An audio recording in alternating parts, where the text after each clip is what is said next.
ये कहानी है मध्य भारत जंगल में रहने वाली रूपी चिड़िया की, जो कि ईमानदार और मेहनती किसान की, जो हर साल की तरह इस साल भी गन्ने की खेती में जी जान लगा रही थी।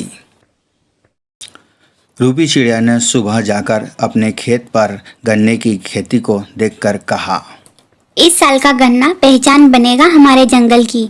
देखिएगा किट्टो जी, रस से भरा हुआ है अपना गन्ना। पहली बार लगता है मेहनत सफल होगी। कीटो चिड़े ने कहा, हाँ जी, हमने तो इस बार नए तरीके भी तो लगाए हैं अच्छी फसल के लिए। बस इस बार गन्ने का दाम भी तो मिलना चाहिए ना। रूपी चिड़िया ने कहा, इस बार हम हमारे गन्ने को शुगर मिल में टाइम से ले जाएंगे और रेट भी सरकारी मिले तो सब ठीक होगा। अरे तुम फिक्र ना करो, इस बार हमारी मेहनत जरूर रंग लाएगी। देखो ना, हमारी मेहनत का रंग रस भरा गन्ना, इसके दाम तो मिलेंगे ही बढ़िया। दूसरे दिन दोनों अपने खेतों से गन्नों को काटकर बैलगाड़ी पर लाद कर ले जा रहे हैं शुगर मिल की ओर। इसी तरह से दूसरे किसान भी अपने गन्नों को बेचने के लिए शुगर मिल ले जा रहे हैं अपनी बैलगाड़ी पर गन्नों को लाद कर। शुगर मिल जहां पहले से ही बहुत सारी बैलगाड़ी जो कि गन्नों से भरी हुई है लंबी कतारों में खड़ी है। पर कहते हैं ना कि मुश्किल किसानों का पीछा कहाँ छोड़ती है। जब रूपी चिड़िया और किट्टो चिड़ा अपना गन्ना लेकर शुगर मिल गए तो वहाँ पर उन्हें कुछ और ही दास्तान देखने को मिली। थोड़ी देर बाद वहाँ पर मिल अधिकारी अप्पू राजा आया। देखिए भाइयों, अब शुगर मिल की कैपेसिटी फुल हो गई है। 10 दिन बाद आए और हाँ, रेट अब 310 रुपए पर कुंटल रहेगा। रूपी चिड़िया ने उसके जवाब में झट से एक जवाब दिया, अरे आप तो 310 रुपए बोल रहे हैं, बहुत कम बोल रहे हैं। इतनी तो हमारी लागत ही लग गई है और आप तो बस 310 रुपए बोल रहे हैं, जबकि सरकार ने तो 370 रुपए कहा है।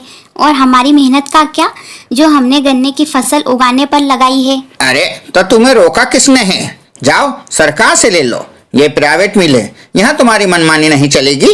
बूढ़ा बुलबुल कहता है, अरे बेटा, ये तो हर साल की हम किसानों की परेशानी है। गरीब किसानों की कोई नहीं सुनता।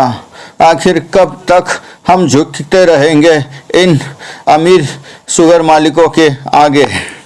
रात में जंगल में सभी किसान पंछी इकट्ठा होते हैं। किट्टो चिड़े ने कहा, दोस्तों, हमारी मेहनत का कोई मूल्य नहीं है इन शुगर मिल मालिकों के पास। सिर्फ 310 रुपए पर कुंटल बोल रहे हैं। इतनी तो हमारी लागत लग जाती है।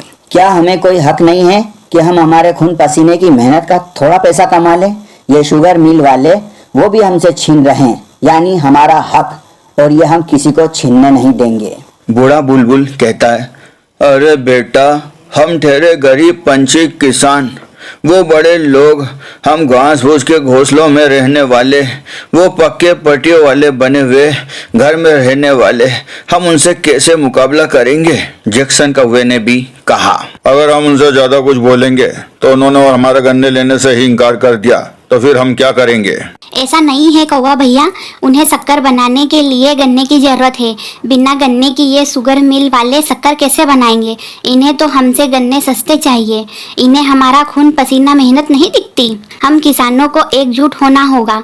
अगर हम एक रहेंगे और एक साथ मिलकर उनसे कहेंगे कि तुमको हमारे गन्ने सरकारी रेट पर लेने होंगे, और अगर सरकारी रेट पर नहीं लिए तो हम तुम्हारी शुगर मिल को सभी किसान गन्ना देना बंद कर देंगे। 10वें दिन सभी किसान अपने गन्नों को बैलगाड़ी पर लाद कर शुगर मिल गए, परंतु वहाँ सब किसान क्या देखते हैं, नई परेशानी उनका इंतजार कर रही थी। शुगर मिल का अधिकारी अप्पू राजा आकर कहता है, आज गन्ने का रेट 300 रुपए पर कुंटल होगा। यह सुनते ही रूपी, किट्टो, बुढ़िया बुलबुल, कौवा, जैक्सन सारे पंछी दंग हो जाते हैं। रूपी चिड़िया बोली, ये क्या अंधेर छाया है?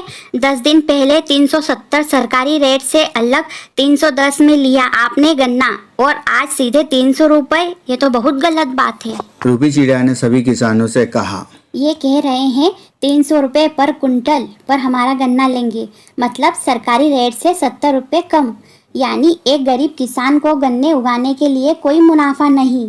मुनाफा तो छोड़िए, ये तो हमारी लागत भी नहीं दे रहे हैं। आज हम सब पंछी किसान एकजुट होकर शुगर मिल आए हैं। हमारा कहना है कि सरकारी दाम मिलना हमारा हक है।